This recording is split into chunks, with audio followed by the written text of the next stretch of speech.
Pues el resultado es haber localizado todas las especies conocidas y un poco más de 20 nuevas especies que se incorpora a la colección, además de variedades de la sequeveria que no conocíamos, de que tiene mucha variación. Entonces pues hemos tenido, además de nuevas especies, variantes de las ya conocidas.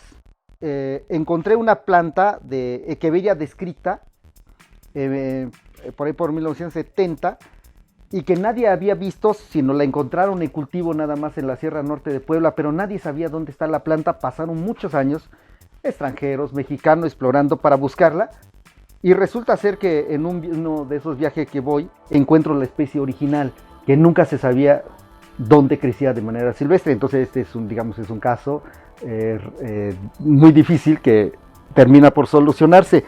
O algunas como especies como esta, es una especie también que está en cultivo, nadie sabe de dónde vino, ni quién la tiene, ni cómo llegó a los cultivos, y resulta ser que también en un viaje de exploración encuentro dónde está la localidad tipo, donde crece realmente la planta. Entonces fui descubriendo y desentrañando este misterio de especies, así como algunas rarísimas.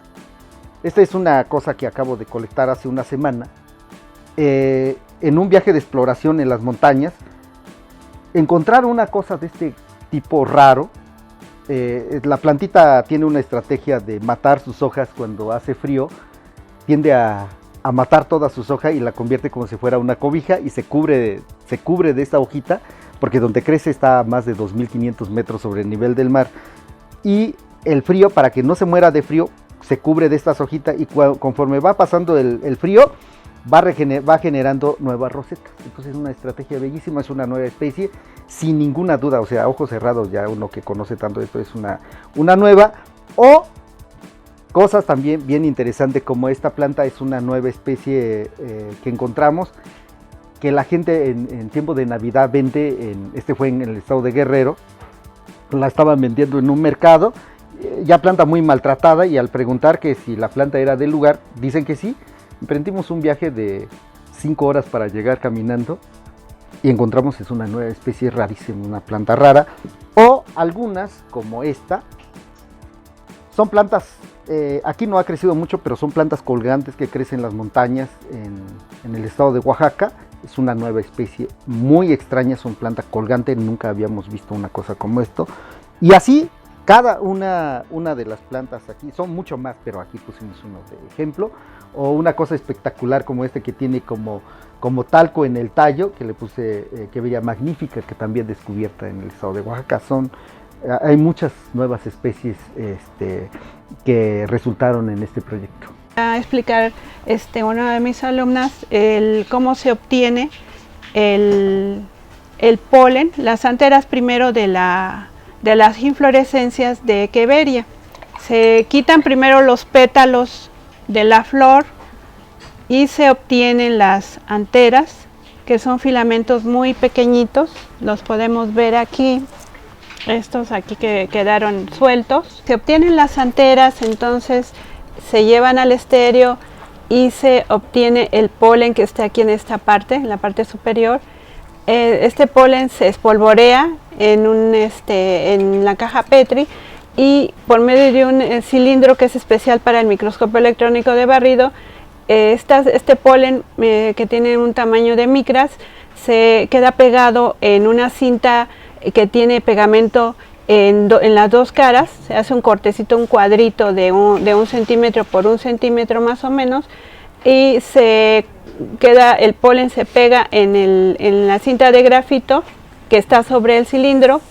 Después estos cilindros se llevan a recubrir en una evaporadora de grafito, y después se recubre también con oro. Se toman las micrografías después de analizar las imágenes en el microscopio electrónico de barrido y en las micrografías impresas. El tamaño del polen, que varió entre los más pequeñitos estuvieron entre 18 micrómetros hasta aproximadamente unos 28 micrómetros. De acuerdo a la medición que se hizo, entonces en general los granos de Echeveria fueron esferoidales con tendencia un poco a alargarse en los polos. También se estudió el número de colpos, se observó que eran forma de sulcos, o sea, hendiduras alargadas, y además estos colpos no solamente eran simples, se observó que la apertura fue de tipo compuesta, es decir, tenía un sulco y en el centro, como puede verse en las imágenes, se observa un poro, o sea, son granos colporados, así se les llama. Y además, estas aperturas se observó que presentaban un engrosamiento en la apertura, se le conoce como operculado. En varias especies encontramos que estas aperturas alargadas se llegaban a unir en los polos del grano de polen. Esta característica se le conoce como grano de tipo sincolpado. La cubierta del grano de polen tiene una ornamentación. Para eso se hizo la acetólisis, para eliminar una cubierta que se llama esporopolenina, que cubre el grano de polen, que es muy resistente al ambiente, y se observó que la ornamentación de Echeveria es desde microrugulado a microestriada rugulada. Los granos de polen se rompieron, entonces se pudo ver la estructura que tiene esta cubierta del grano de polen, y pudimos ver que era de tipo semitectada, presenta columnelas que no son continuas sino dejan espacios, y algunas de ellas están acortadas. Esto le permite al grano de polen que pueda de alguna manera plegarse o cuando se contrae y expandirse y sin quebrarse. Son adaptaciones que corresponden a un proceso que se llama armomegatia. Y al analizar estas especies nos hemos dado cuenta que tienen muchos números cromosómicos, tienen muchos números básicos, los más conocidos, los más frecuentes, pues son un número N de 12, de 14, de 16, de 24, de 18, de 27. Sin embargo, el más frecuente es 27. Nosotros aquí tenemos 3, hemos estudiado hasta al respecto 25, desde luego, con el objeto caracterizar esos genomas o genotipos de esas especies con algún interés, que en el particular de Echeveria, pues es comercializarlas, venderlas, son muy hermosas y resistentes, ¿no? Entonces tienen esas ventajas. Bueno, aquí está un esquema donde podemos ver los números de cromosomas y también los tamaños. Entonces, tenemos una gradación muy grande, la doctora ya lo mencionó, que son cromosomas desde muy pequeños hasta cromosomas muy grandes. Y entonces aquí en esta representación tenemos Echeveria 14, Echeveria juarezcensis y Echeveria rosa y flora. La que representa cromosomas 24, 54 y 200, más de 270. ¿Sí?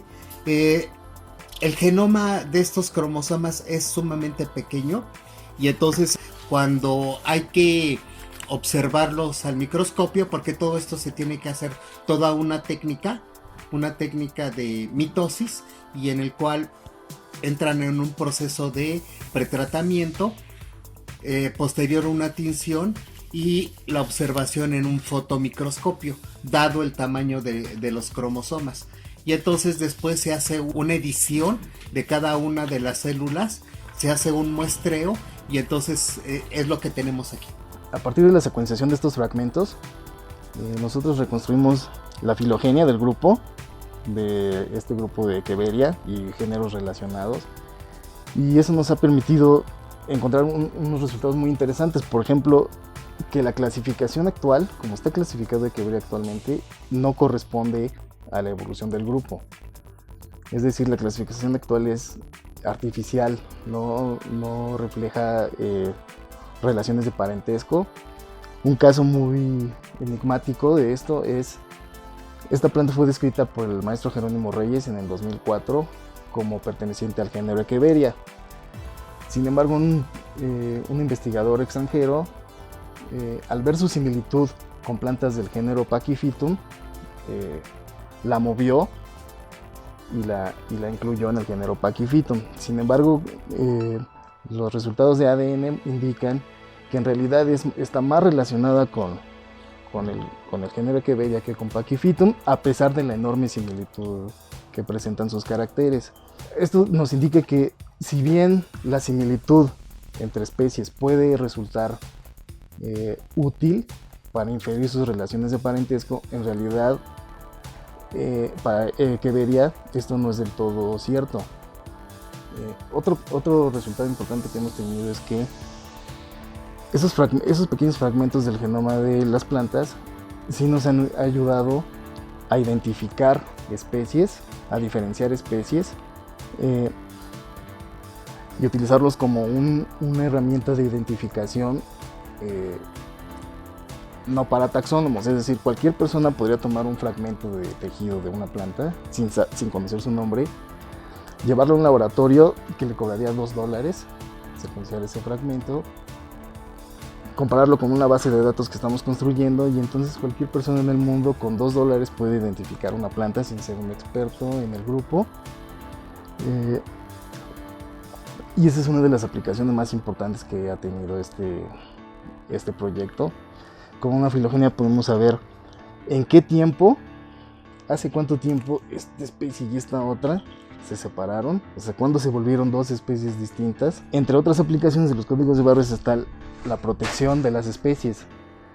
Es decir, si en algún momento las autoridades descubren un cargamento ilegal, con esta herramienta de los códigos de barras, esas autoridades pueden determinar qué especie, cuál es la identidad de la especie y en qué estatus de conservación se encuentra, y facilitaría mucho el proceso de, por ejemplo, de una demanda judicial. En esta investigación, que hemos estudiado dos especies de Echeveria, gigantea y otra especie, hemos encontrado que ambas captan metales, tanto en las raíces como en las hojas, como en los tallos. La mayor acumulación se da en las hojas, puesto que tienen una gran área verde, y ahí se encuentran, y que entre esos contaminantes uno de los que más se encuentran es el plomo y el cadmio, que son altamente tóxicos para la salud. De esta manera nosotros queremos demostrar que el tener plantas en naturaciones debe de tener un criterio más científico para su selección, basadas en aquellas que tienen la capacidad de captar más contaminantes y además de tener un valor estético, de tal manera que las personas, cuando quieran instalar una azotea o un muro, tengan más información para la selección, no solo aquellos que tienen sus flores más bonitas o los colores, sino también las que pueden tener esta capacidad de captación de contaminantes, que además los retienen en el suelo y no permiten que se vaya en el agua de escorrentía. También hemos estudiado hidrocarburos aromáticos policíclicos, que son altamente contaminantes, son partículas PM10, igual que los metales pesados, y también encontramos que tanto en el agua de lluvia como en la planta como en el suelo se quedan retenidos. De esa manera, entonces, el agua que fluye después de las lluvias o de los regadíos tiene menor cantidad de contaminantes, y esto también es algo bueno para el uso de esa agua que se está percolando. Los resultados actualmente que tenemos son el protocolo terminado de aproximadamente 4 especies y 3 híbridos, los cuales están ya establecidos in vitro, donde se tienen ya estructuradas las etapas comerciales, como es el manejo de la planta original, el establecimiento de cultivos asépticos, la multiplicación de propágulos, el enraizamiento in vitro, lo que es la aclimatación, y en coordinación ya con el Jardín Botánico dentro del proyecto se está llevando a cabo lo que es la etapa de endurecimiento. Hasta este momento, estamos por cumplir los 2 años de trabajo, hemos obtenido estos híbridos. Que es una cruza de Lawi con la Thomsonella, y le pusimos Tonatiuh, porque si se dan cuenta parecería un solecito. Otro híbrido que obtuvimos es este de aquí, que es Mituayuta, que primero se hibridizó a Echeveria gigantea con Echeveria lagui. Gigantea tiene una roseta con un diámetro muy grande y lagui tiene una roseta con un diámetro mediano. Nosotros queríamos que la característica del híbrido fuera rosetas de tamaño mediano de diámetro o pequeño, porque ese es lo que más gusta, hemos detectado a las personas. También la pruina les gusta mucho, que es esta como cera blanquecina que recubre a la planta. Pero si se dan cuenta, en el híbrido no salió. Entonces, pues estamos con genes que pues finalmente tienen sus alelos recesivos y dominantes, y suponemos que aquí se expresan dominantes, pero en algún momento cuando se hace la cruza, pues notamos que el que sí es dominante es el tamaño mediano de la roseta en cuanto a diámetro, y que en cambio la pruina, pues nos damos cuenta que no fue dominante.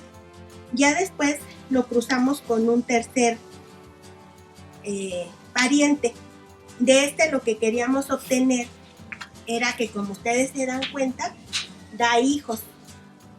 En biología le decimos que tiene una forma cespitosa, y queríamos que estas plantas lo tuvieran, y afortunadamente sí lo tuvieron. Ahorita no lo mostramos porque recientemente quitamos los hijos para iniciar la propagación vegetativa y que los caracteres continúen, porque pues seguimos haciendo los estudios. Y el otro resultado fue esta, que le pusimos Kimi porque parece estrella, y es a partir de Echeveria agavoides y de Echeveria birnesi. Y entonces aquí, por ejemplo, agavoides le hereda lo cespitoso, ¿sí? Y el que la hoja sea un poco más gruesa. Ahora tendríamos que probarlo si también le hereda la tolerancia a sequía. Uno de los entregables para este proyecto CONACYT fue comprometernos a registrar 5 híbridos. Son los primeros que se van a registrar dentro de la UNAM, y aquí están justamente, estamos mostrando estos son los híbridos que estamos registrando para la UNAM. El nombre de aquella, esta de aquí, es Echeveria unami, dedicada a la UNAM. Esta es Echeveria mixtli, que significa nube en mixteco.